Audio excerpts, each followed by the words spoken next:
Hey y'all, welcome back to my channel. Today I wanted to talk about Taylor Grigg, and I just wanted to talk a little bit about her story, just like the recent controversy that has been, not controversy, but just talk about what's gone on after her passing, because she did pass away from Addison's disease. So let's get into a little bit about Taylor in case you don't know her.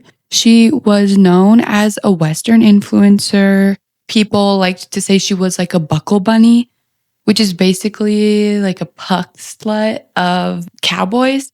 And honestly, people only called her this because like she liked to dress cute and dress up, which is literally just a girly thing to do. So why do we get hated on so much for just being a girl? She's not a buckle bunny just because she likes to dress up. She was actually very Christian, and she ended up getting married and actually met her husband through social media. Yeah. I'm simping.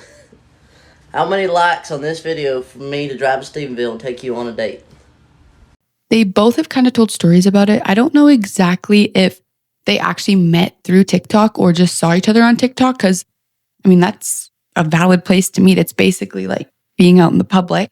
Or if they met before and then he just like asked her on a date through TikTok, like as a way to like his little move at her, which is kind of cute. So he asked her to date on a TikTok for the first time, and that's their story. That's their meet cute. So Taylor and Cameron Taylor seemed to be quite a hustler. She was always trying to think of a new way to make money, a new business idea. And her and Cameron had a little trailer that they rented out for weddings at one point that they built together. And then they started social media together too. I think they were both already like somewhat big on social media, but once they got together, they started doing it as a couple type of thing. Taylor wanted to start a content house, a Western content house, and it was called the Tack House. And so this was Taylor's first like controversy in social media. When this was going on, I had no idea this was a thing. I did not know the Tack House when it was like actually a thing. And I actually only ever learned about Taylor from her passing, which is horrible. And I wish I would have known her content before that, because genuinely it's like good content that I would like to watch. But she had this Western influencer house called the Tack House. She was obviously just trying to, make money, get more followers, more views. Like, what else would you do? She's a hustler. But so there was actually 6 people that were a part of this content house, and Taylor and Cameron were 2 of them. Drama started between Taylor and another member. Her name is Jediah Kirsch, and she is a Black woman, and she felt that she was being purposely left out because of her race.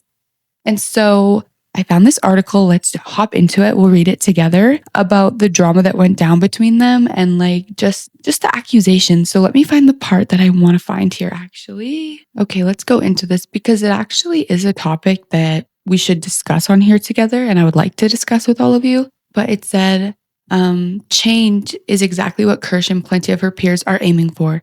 She's gotten used to tolerating a certain amount of skepticism and even outright racism as what often feels like the price of admission. So she's just saying there that, yeah, she's not taken seriously in this industry as a Black woman. She says, I know I make a lot of people uncomfortable because of the things that I talk about, Kirsch says.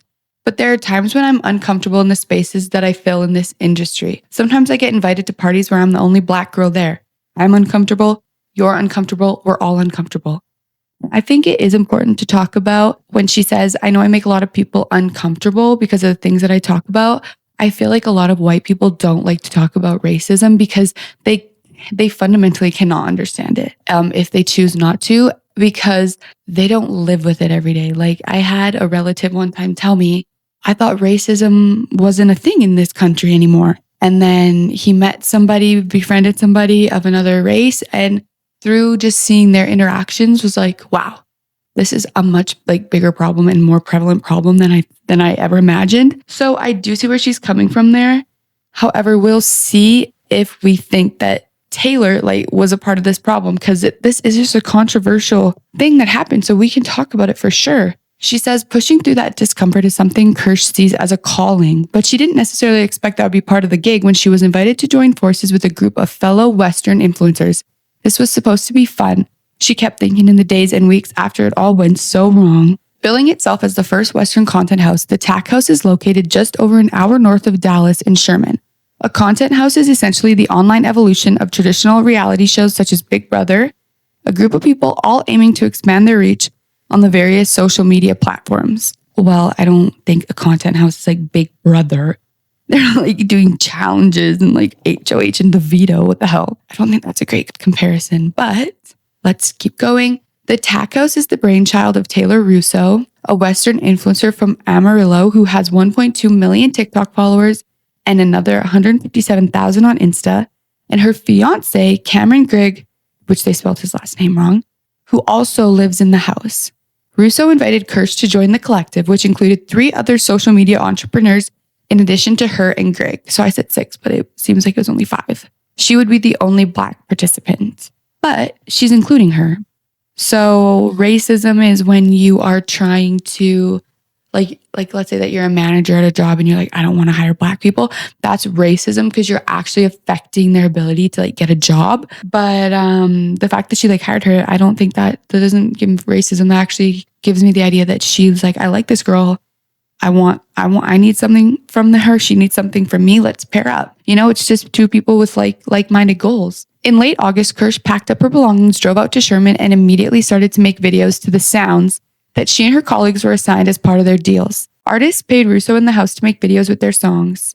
What do they call these? Like ad songs. So artists will like pay big creators to use their song so it'll like blow up, which honestly makes a lot of sense. Like it's actually smart. And that's why if you want to get on social media, go ahead and go for it. Shoot for the stars.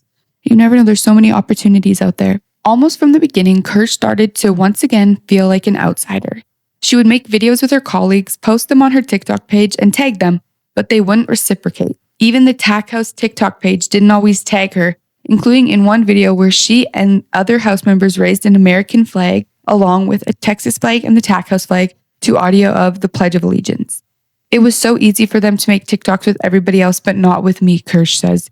She alerted Mackenzie Gaston, who in addition to managing the TAC House is also ROUSSEAU's personal manager, about the issue. Gaston sent a text to the house group chat to resolve it. Although the group agreed to designate days when they had to post about the other members from their own accounts, Kirsch says little changed.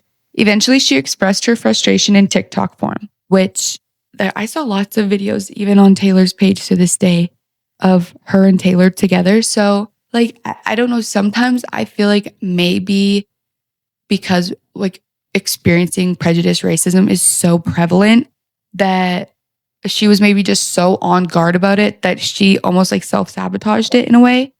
And that's not to be like, I don't want to demean her experience, of course, because I know that racism, prejudice, like it's so bad, especially in the Western countries, Western culture. So maybe they were being like that, but also maybe she was just so scared that like that was going to happen to her that she almost like went out looking for it in a way. Maybe she just takes things to heart more seriously because she experiences so much hatred from people on the day to day. So, you know, sometimes you really just need to talk to people about what they're going through and both be able to understand each other instead of assuming, because if you assume, it makes an ass out of you and me. Them always in competition with each other and not the other people on TikTok, realizing I'm not aesthetically pleasing enough to be posted on their pages too, she wrote. From there, things escalated. See, like, I don't know. I don't think any of them probably told her that. And it seems like maybe it's a little bit of her own insecurities coming out. Taylor took me saying not aesthetically pleasing as me calling them racist, Kirsch says. The members of the, well, I mean, it kind of is, isn't it? Like, what do you mean you're not aesthetically pleasing because you're Black? That's literally basically, you literally called them racist. So I could see where Taylor would come from because she's going to get hate for that. Like, no matter what, if you say something on social media, it's a lie. So I can understand her frustration, Taylor's frustration. I'd be frustrated with that too. The members of the house all met to speak about the issue again, and Kirsch insisted that she didn't think they were racist. One of the women in the house recorded her comment and then posted it on TikTok without context. Once Kirsch went public with even more serious allegations. Kirsch claims Amanda Simmons, an influencer from Nashville whom she considered a friend, showed her a Snapchat photo and said, "Look at this N-word." What? So her white friend said that to her? Amanda, Kirsch said, shocked. "Oh, I'm so sorry," Simmons replied. "The first time I heard Amanda say it, I was so forgiving," Kirsch says. "I was like, it's okay. I was trying more to fit in. I think trying to keep the peace. I didn't want to be projected as the angry black girl, which I know can happen. So true, because white people will just be absolutely like, maybe even other races too, not even just white people, be like giving little microaggressions or little digs. And then if you act up, it's like, oh my God, she's a crazy black girl. Like, no, that's literally like almost like narcissistic abuse. Like you work them up and then be like, you're crying? Like, what the fuck? You're a freak. Oh shit. But Simmons' apology rang hollow when she continued to use the slur again and again, singing along to it in her TikTok videos. She just blatantly used the word, just talking. Yeah, that's really fucked too. Like, who does that? Like, seriously, who just uses that word in like a sentence? Like, what the hell? Like, some people out here are seriously risky. Say that to the wrong person, you're gonna get your shit rocked, you know? Like, why would you even say that? So hateful. And then Simmons came out to defend herself. I think probably important. She said that this never happened. So, you know, I guess it's whose word, but I do actually believe Kirsch. Because I know what these bitches are like out here. So from there, the situation continued to unravel, culminating in Kirsch receiving a PayPal payment for $166 after being at the house for several weeks. She admits now she didn't read her contract closely enough. As it turned out, ROUSSEAU and Grigg earned 70% of every deal. What? 70%? Are they pimping? Because that's a lot. Shit. And the other 4 split the remaining 30%. They split the last 30% between everybody? Wait, they said the last remaining 4. So were there 6 of them or 5 of them? You guys, I don't know. 4 people split the last 30%. She got $166. Okay. If I was good at math, I would do that math. But if someone in here is good at math, let me know what it would be. Oh, she said the PayPal payment was light by almost $100. Like that means that they snubbed her $100. That's crazy. When she asked in the house's group chat why the amount was so much lower than she'd expected, Kirsch was informed that she'd breached her contract by discussing the matter with the other house members, and she would have to move out immediately. The ensuing days were a mess of back and forth, TikTok screeds, and a flurry of accusations and statements from both sides. Finally, Kirsch moved out. She was concerned what the hullabaloo might have done to her reputation. Fuck is that word, a hullabaloo? But a number of brands she'd worked with reached out to reassure her. Judea continues to make her mark on cowgirl culture, not only because of her unique and empowering story, but through her dedication to philanthropy and education. Okay, yeah, and then it's talking about how Taylor posted her own video, which we're going to watch here. It said, "We are surprised and disheartened by the post made by a former content creator who was invited to our team to bring diversity and awareness to the TAC house." Okay, well, why did they say she was invited to the team to bring diversity? Like, that's low-key, like, backwards racism. You brought her there just because she's black. You didn't just bring her there because you like her and thought she'd be good. Okay, that's sounding a little suspicious. The accusations that have been posted on social media regarding mistreatment from the TAC house of this individual are unfounded and untrue. Racism and bullying of any kind are not and will not ever be tolerated by anyone who is a member or associated with the TAC house. They declined to speak. Oh my God, like, they kind of destroyed this house before it even became a thing. It's like, was this girl trying to bring down Taylor too? Like, I don't know. That's what you don't know. That's what you never know, because if you're getting 2 sides to a story, what do you know is the truth? There's one side, another side, and the truth. And you will never get the full truth unless if you get 2 people together talking about it and then call each other out. That's how you'll get closest to the truth, if you wanted to know that secret. Oh, wow. Kirsch actually replied to this. She said, "When I saw that video with the publicist saying that I was brought in for diversity, I thought we were friends," Kirsch says. "It makes me more hesitant to work with white cowboys and cowgirls in the future. Am I just there for diversity purposes for everybody?" So true. So true. Both sides threatened legal action. Let's watch Taylor's videos on it because she should be able to defend herself, of course. "I realized that it was an attempt to cause strife between the 3 of us. I personally have never gone out of my way to cause her any anger, stress, or make her uncomfortable while still living here. I wish that was reciprocated. I haven't been able to sleep, eat, or focus on any outside work since this began earlier this week. I've been physically ill and struggling to get out of bed.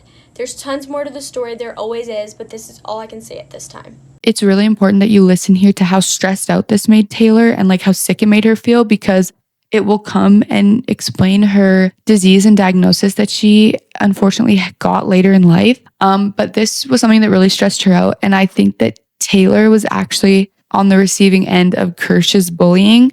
But that's just my opinion, you know, and I could be totally wrong. After I sent her a text regarding the concerns of the house in hopes that they could be fixed and she could stay, she told me she needed time to think on it.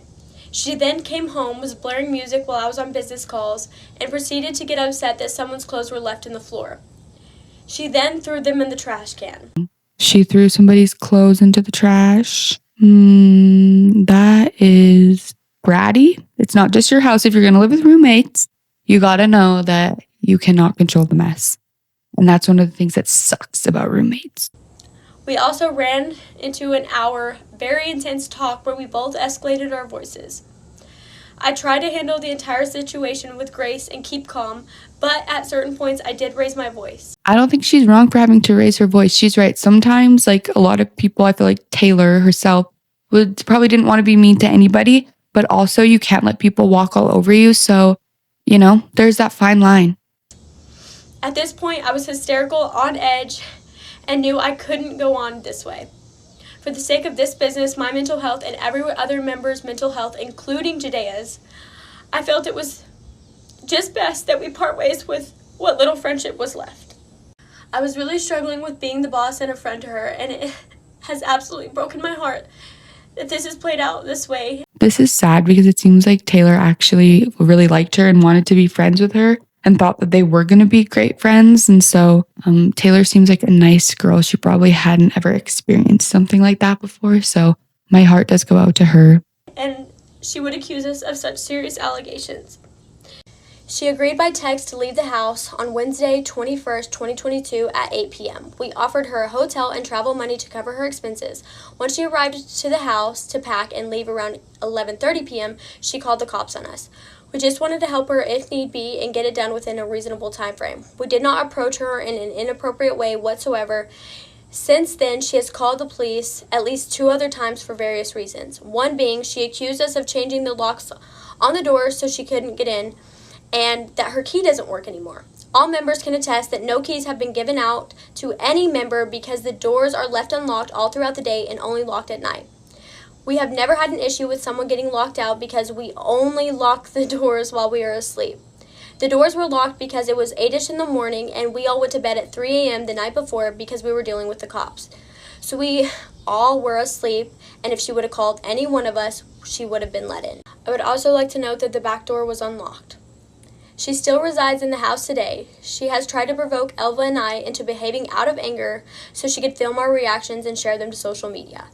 Because of the stress of the situation, there will be videos of me speaking my mind and emotions sternly with her. However, after the first day of her calling the cops multiple times and me being so extremely upset, I took a step back to reflect, and I haven't reacted to any attempt to get from her to get a rise out of me for a video. I haven't spoken to her or been unkind. At 1:12 a.m., I received, along with Cameron and Elva, a message from a phone number from a texting app with fabricated screenshot that was an attempt to cause a strife between us. Y'all, if this girl really made fake text messages, like, she might not be mentally well. Like, she actually might be, like, struggling very much with her self-esteem. Like, that sounds like somebody who's very insecure, and it's actually sad, and she shouldn't be insecure because honestly, she's beautiful and she's gonna have a successful life. There's nothing to be insecure about, babe. Like, you're beautiful. Run with that. Love yourself and just be a light, Stated in those messages was Elva speaking badly on me and saying things that were 100% untrue. Elva did not send these messages, and I realized it was an attempt to cause strife between the 3 of us. I personally have not gone out of my way to cause her any anger. This is so sad too, and like, you just know probably the stress that Taylor's feeling because it's like she's like preempting that this girl's gonna release all these videos, and it's like she knows what could come out, and it's just like that stress that's like sitting there lingering. Like, you don't know when something's gonna pop off or if it's gonna pop off, and like that's just the worst feeling ever. Like, you have no control. So I totally empathize with her. So now that we know that story and like just how much stress that would have put on a person, we are going to talk about Taylor's chronic illness. So Taylor had Addison's disease, and so I found an article on it. Let's just go through it together so we can understand what she was really dealing with. It's horrible. Addison's disease is a rare condition that happens when the body doesn't make enough of some hormones. Another name for Addison's disease is primary adrenal insufficiency, With Addison's disease, the adrenal glands make too little of the hormone cortisol, so that's stress, the stress hormone. Often, they also make too little of another hormone called aldosterone. So I don't know what that is, so let's see if they get into that. Damage to the adrenal glands causes Addison's disease. Symptoms can start slowly. Early symptoms may include extreme tiredness, salt cravings, and weight loss. Addison's disease can affect anyone. Without treatment, it can be life-threatening. Treatment involves taking lab-made hormones to replace those that are missing. Symptoms. Addison's disease symptoms usually happen slowly, often over months. The disease may happen so slowly that people who have it might ignore the symptoms at first. Physical stress, such as an illness or injury, can make symptoms get worse fast. Early symptoms of Addison's disease can affect you in various ways. Some early symptoms can cause discomfort or loss of energy, including extreme tiredness, also called fatigue, dizziness or fainting when standing after sitting or lying down. This is due to a type of low blood pressure called postural hypotension, sweating due to low blood sugar, also called hypoglycemia, upset stomach, diarrhea or vomiting, pain in the stomach area, also called the abdomen, and muscle cramps, weakness, widespread pain, or joint pain. Other early symptoms can cause changes in how you look, such as body hair loss, areas of darkened skin, especially on scars and moles. These changes may be harder to see on black or brown skin, and weight loss due to less hunger. So then I'm going to play this story, this video of Taylor telling a story of something that happened to her, and you can hear how all of these symptoms, she has every single last one. This is what my hair looks like after being in the hospital. And then not brushing it for like at all yesterday, and this is the first time brushing it because I've just been so weak over these past few days. But if anybody wants a story time, here we go. But first and foremost, I felt fine all day. Me and Cameron swam in the pool, and before it even goes there, it was not hot. The sun was already going down. It was just like warm. It was really nice. And then we planned to go to dinner and then go to a movie. So we went to Cheddar's, and I felt fine. Felt great. I ate some of their spinach dip, which was really good. And all of a sudden, my stomach started like to get crampy. Like I felt like, it gets that way. Like sometimes I'll eat like some chips or some spicy chips or like jalapenos or something, or avocado sometimes, and my tummy will just get like a little bit of an ache, but like not unbearable. So I was just sitting there and I told Cameron, I said my stomach, hurts pretty bad. And I was like curled up in the ball in my seat. Like I was sitting like this in my seat.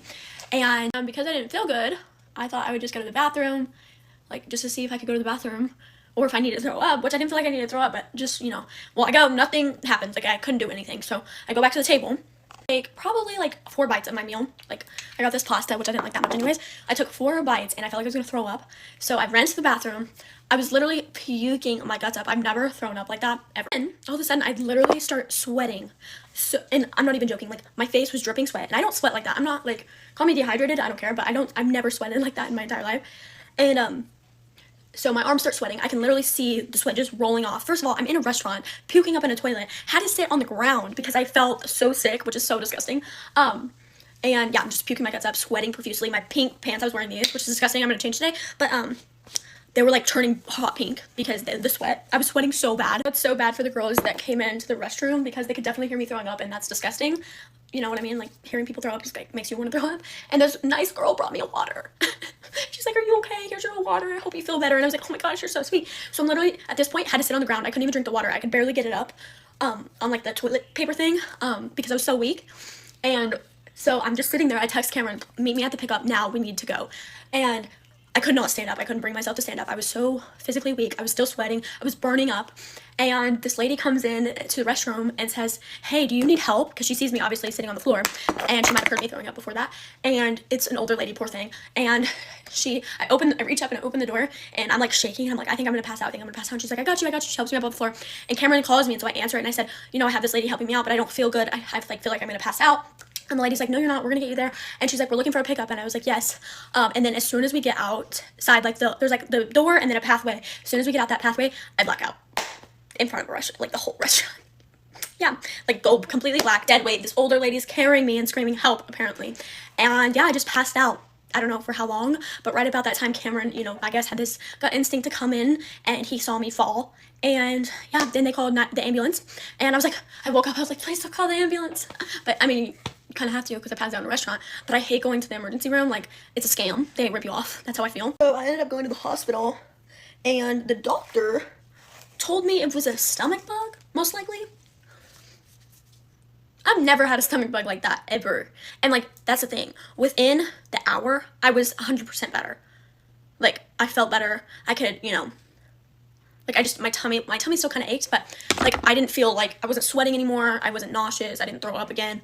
I'm like, that was so weird for it to be a stomach bug, but you're the doctor, I guess. But, yeah, that's a story time.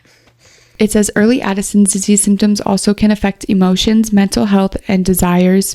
These symptoms include depression, irritable mood, lower sex drive in women, and salt craving. Emergency symptoms due to adrenal crisis. Sometimes the symptoms of Addison's disease become worse fast. If this happens, it's an emergency known as an adrenal crisis.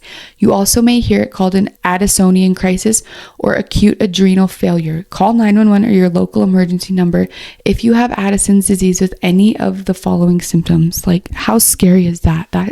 That is how scary and intense this chronic illness was that Taylor had. So call 911 if you have any of these symptoms: serious weakness, sudden terrible pain in the lower back, stomach area, or legs, severe upset stomach, vomiting, or diarrhea, extreme loss of body water, also called dehydration, fever, confusion or much less awareness of the surroundings, loss of consciousness, and low blood pressure and fainting.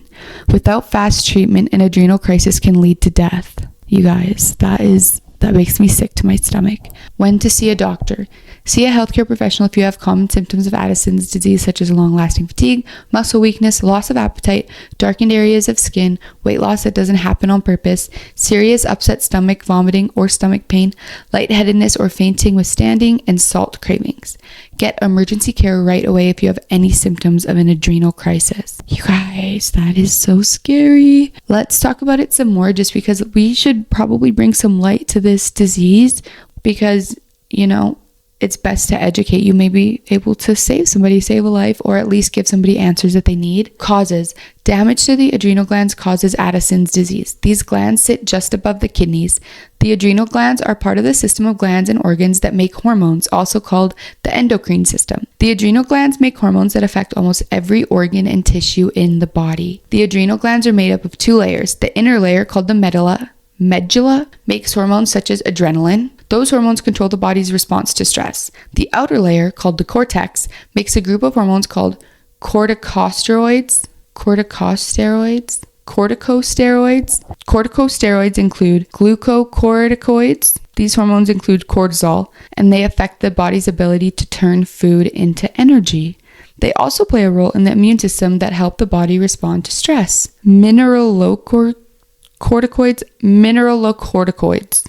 Guys, this word is a big ass word. These hormones include aldosterone. They balance the body's sodium and potassium to keep blood pressure in a healthy range. Androgens. In all people, the adrenal glands make small amounts of these sex hormones. They cause male sexual development, and they affect muscle mass, body hair, sex drive, and a sense of well-being in all people. So I didn't even know all this, you guys, but it seems like the adrenal glands are almost like your main hormone, like the main hormone conductor almost. They're sending the hormones all over the body to control everything. So yeah, no wonder if your adrenal glands aren't working properly, one small thing wrong could trigger, like your body to not function properly. That's literally horrifying, you guys.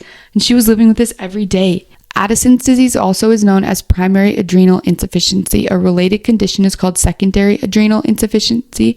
These conditions have different causes. This condition happens when the outer layer of Addison's disease happens when the outer layer of the adrenal glands become damaged and can't make enough hormones. Most often the damage is due to a disease in which the immune system attacks healthy tissues and organs by mistake. This is called an autoimmune disease. People with Addison's disease are more likely than are other people to have another autoimmune disease as well. Other causes of Addison's disease can include a serious infection called tuberculosis that mainly affects the lungs and also can destroy the adrenal glands. Other infections of the adrenal glands, spread of cancer to the adrenal glands, bleeding into the adrenal glands, a group of genetic conditions present at birth that affect the adrenal glands, which Taylor didn't have that, I don't think. Adrenal crisis results in low blood pressure, low blood levels of sugar, and high blood levels of potassium. This complication needs treatment right away. Oh my gosh, so Addison's disease basically just inhibits your body from even functioning properly. You'd literally have to spend your entire life at the hospital. Prevention. Addison's disease can't be prevented, but you can take steps to lower the risk of adrenal crisis. Okay, so that's everything they said about Addison's disease. So that is what Taylor was dealing with all the way up until the day that she died. We can watch some videos here now of just her journey, her talking about her journey. And unfortunately, when she did pass away, Taylor was a organ donor, so she had a walk of honor. And honestly, that's just amazing that she was able to save lives on her way out.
All right, we're going to do our moment of silence now. That's what we do in the OR for her with the surgeon, so we wanted y'all to be a part of it.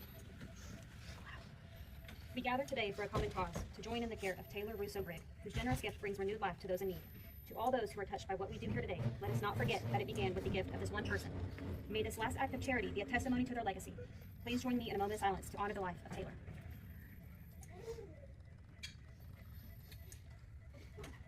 Thank you.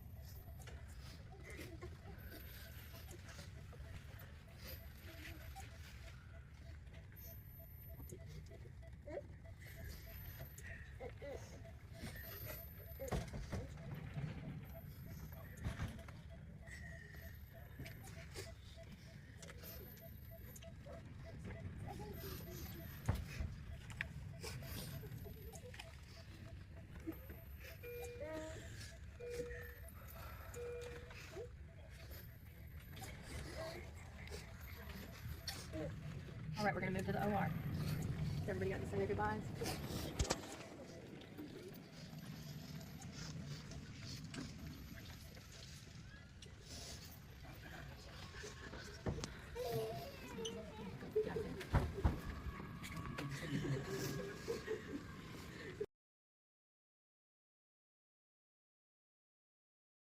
So Taylor's biggest thing on social media is that she wanted to build a platform where women felt comfortable to be girly, to dress up, and to be your most confident self. Take that risk, wear that shirt, do your hair that way. She just wanted girls to feel inspired to be their creative selves and be their most girly self. And she never stood for any online bullying or hate, which is why I think the whole drama thing that happened was completely out of her realm, and honestly probably really, really affected her and made her more sick. With all this stuff being said, Taylor and her husband had a beautiful relationship. He seemed like an amazing husband. He was there supporting her all the way up until she took her last breath. And that is what a husband is meant to do, you know, till death do us part. And now he is moving on with somebody else, and Taylor just had her 1 year since passing, but he's been dating this girl probably for about 5 months now, and people are really pissed off about it. And so that's what I wanted to talk about in this video, because I don't know how I feel about it, and I want to know what you guys think about it as somebody that felt like I was somewhat a fan of Taylor, and like I'm inspired by her. I do have like emotions about this. I don't know if that's crazy, but I do. So he's dating this new girl. Her name is Callie. So her husband's name is Cameron, but he's dating this new girl named Callie. And there's just like a few things about it that are weird. So this girl, Callie, she used to follow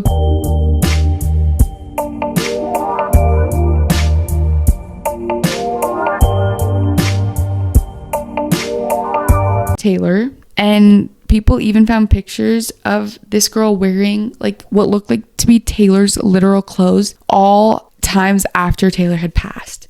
I feel like people are implying that he gave her these clothes, and I pray that he did not give his new girlfriend his ex-wife's clothes. I don't think I'd be okay with that. Like, if I had a husband and he did that, I would not be okay with that. Also, it is to be said, Cameron didn't even wait a whole year before getting into another relationship. It was like 7 months. And I know he's young and life is short, and he's probably lonely and sad, and he shouldn't be lonely and sad forever. But it's like, I don't know, maybe he just feels like I'm ready to be a husband. I was ready then, and I'm ready now. And so I can't judge. Like, I'm finding it hard to judge him here. But I also find some of the stuff to be a little bit weird. However, my eyebrows did get raised when he posted a TikTok with his new girlfriend saying that she was his favorite memory. Like, what do you mean your favorite memory? She's not a memory. She's right beside you. Your late wife isn't your favorite memory. Like, maybe it's just semantics, but it doesn't feel like that. It feels like weird, like a dig. Like, is he digging at his late wife? Like, I don't know. Like, I don't think he would. He doesn't seem like the type of person that would, but you don't know people. So all this backlash started coming at Cameron, and he decided that he was going to leave social media, and I'll let him explain why in his own words. This will be my last post that I ever post on social media. I'm just over it. I'm known on this app because of my late wife. She was an influencer, and I was her husband. I also did a little bit of influencing, and I don't want any part of it anymore. It's absolutely disgusting to me that fans of my wife go and comment on someone that I truly care about, comment just hateful things, and say that they're defending my late wife, and it's disgusting. It's literally some of the grossest comments that I think I've ever seen, and I'm not going to do it anymore. I'm done. I'm done making videos. I'm done doing all of it. I'm deleting everything, and I'm getting a flip phone, and I'm moving back home to my ranch, my family's farm, to live a peaceful life. I feel like the Lord is calling me there. I feel like He's about to do something amazing in my life, and I have to be obedient to Him, and that's what I want. I want to live in peace and happiness with someone who I love very much, without outside takes of the world. And to all those women that just are making the most heinous comments that you could possibly imagine in defending my wife, if you were a true fan, you would know her message was to be kind, and she would not want you to be an absolute biatch on the internet. And to all those people that have Bible verses in their bios but then aren't living a very godly life, I hope the Lord reveals Himself to you and opens up your heart and changes it and does something great in your life. And yeah, I don't know. It's been real, it's been fun, but it hadn't been real fun, and I'm done, so see you later. And yeah, I do want to move on. I do want to find a girlfriend. I want to find a fiance. I want to get married again. And I want to be someone worth marrying, someone worth spending the rest of their life with. I can imagine like a girl looking at me and seeing all this stuff that they would have to put up with just to be with me. Like, they don't deserve that. And it's disgusting, and I want no part of it anymore. So I'm going to go home so I can live in fullness with God, and hopefully live in fullness with someone that God's going to send me. Now, I actually 100% agree with him. Why else are you posting on social media if it isn't for attention or some sort of like energy consumption from other people? Like, you want people to tell you that you're so great and that you're so good. And so he deleted his social media. He said, I'm done with this. I don't want to come on here and try to get fans like that were people that liked my wife when my wife is gone now and I'm moving on. Like, it just feels wrong to him. But the suspicious part, and let me tell you, this is suspicious. Not even a couple days after this, his new girlfriend was posting him all over her social media.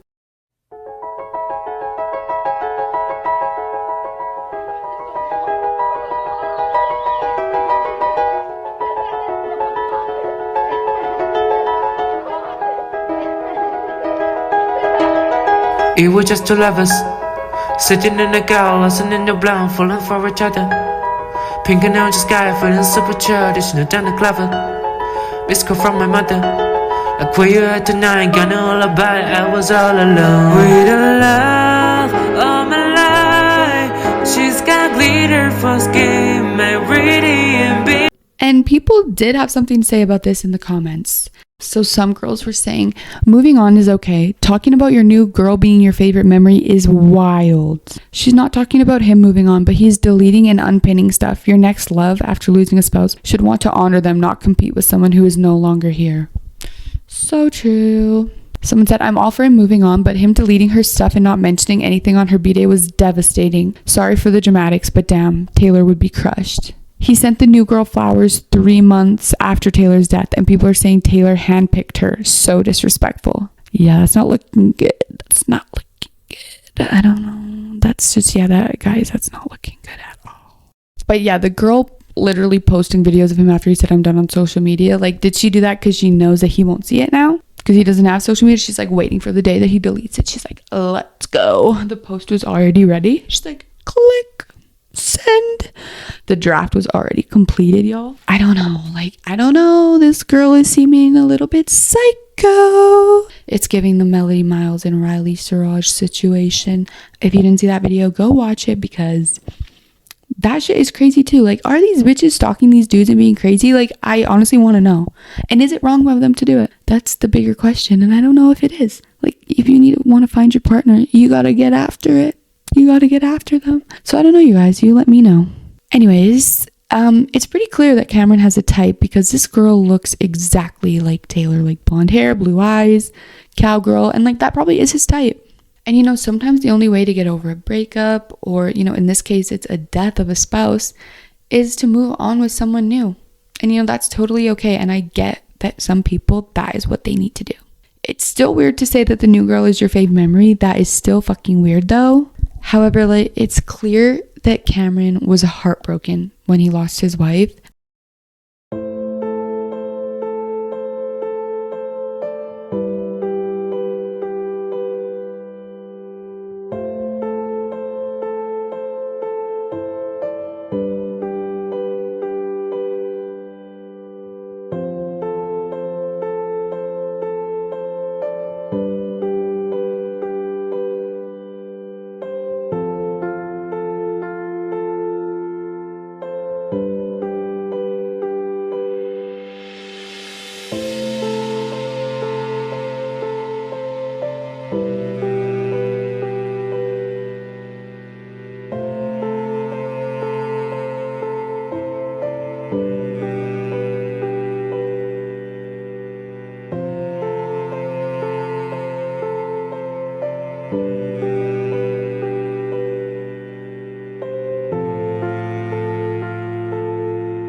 And he was a supportive, loving, faithful husband all the way up until Taylor's last breath. And that is something he should be proud of, and that, he should be credited for, because a lot of guys don't stay.